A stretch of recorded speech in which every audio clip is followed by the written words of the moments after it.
करवा चौथ व्रत को द्रौपदी ने पांडवों के जीवन की रक्षा के लिए रखा था। सुहागिनों के लिए यह पर्व काफी महत्व रखता है। मान्यताओं के अनुसार इस व्रत को करने से महिलाओं के पतियों की उम्र दीर्घायु होती है। इसके साथ ही दांपत्य जीवन में खुशहाली बनी रहती है। विवाहित महिलाओं के लिए यह त्योहार काफी मायने रखता है। करवा चौथ के दिन महिलाएं बिना अन्न और पानी के पूरा दिन उपवास रखती हैं। इसके बाद एक बार रात में ही करवा चौथ की पूजा और चांद को अर्घ्य देकर पति के हाथ से पानी पीकर अपना व्रत खोलती हैं। धार्मिक मान्यताओं के मुताबिक करवा चौथ का व्रत करने से महिलाओं को अखंड सौभाग्य का आशीर्वाद मिलता है। करवा माता उनके पतियों की हमेशा रक्षा करती हैं। पतियों की लंबी आयु के लिए महिलाएं बड़े ही आनंद के साथ इस पर्व को मनाती हैं।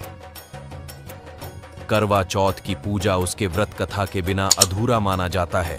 इसके पहले कि आप इस वीडियो में खो जाए, हमारे चैनल को सब्सक्राइब करके वीडियो को एक लाइक जरूर करें। तो चलिए कहानी शुरू करते हैं। एक बार अर्जुन नीलगिरी पर तपस्या करने गए। द्रौपदी ने सोचा कि यहां हर समय अनेक प्रकार की विघ्न बाधाएं आती रहती हैं।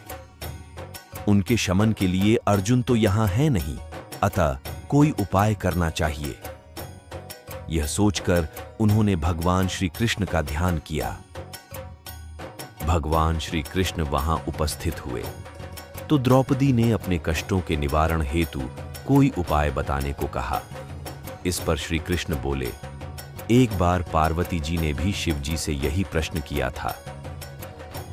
तो उन्होंने कहा था कि करवा चौथ का व्रत गृहस्थी में आने वाली छोटी मोटी विघ्न बाधाओं को दूर करने वाला है। यह पित्त प्रकोप को भी दूर करता है। फिर श्री कृष्ण ने द्रौपदी को एक कथा सुनाई। प्राचीन काल में एक धर्मपरायण ब्राह्मण के 7 पुत्र तथा एक पुत्री थी। बड़ी होने पर पुत्री का विवाह कर दिया गया। कार्तिक की चतुर्थी को कन्या ने करवा चौथ का व्रत रखा। 7 भाइयों की लाडली बहन को चंद्रोदय से पहले ही भूख सताने लगी। उसका फूल सा चेहरा मुरझा गया। भाइयों के लिए बहन की यह वेदना असहनीय थी, अतः वे कुछ उपाय सोचने लगे।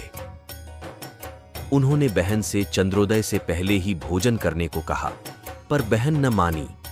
तब भाइयों ने स्नेहवश पीपल के वृक्ष की आड़ में प्रकाश करके कहा, देखो चंद्रोदय हो गया, उठो अर्घ्य देकर भोजन करो। बहन उठी और चंद्रमा को अर्घ्य देकर भोजन कर लिया।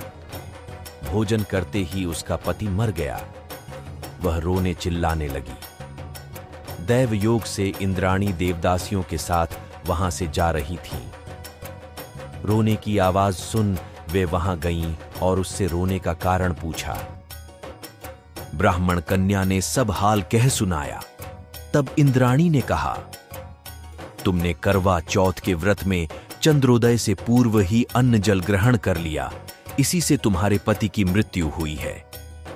अब यदि तुम मृत पति की सेवा करती हुई 12 महीनों तक प्रत्येक चौथ को यथाविधि व्रत करो।